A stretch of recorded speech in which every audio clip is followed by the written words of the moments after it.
దేవుని బిడ్డలుగా మనము శత్రువును అనగద్రొక్కాలి అనేది దేవుని చిత్తం. కానీ దేవుని దృష్టికి దోషులైతే శత్రువులు మన పైన పెడతాడు దేవుడు. ఎందుకంటే బుద్ధి రావడానికి.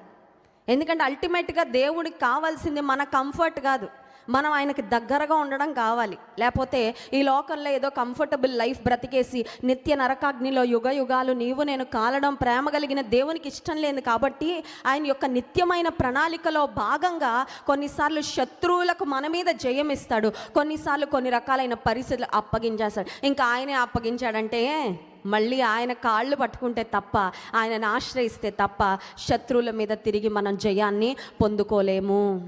ఇక్కడ ఇశ్రాయేలీలు they were depressed, they were oppressed. Not only that, they were very week.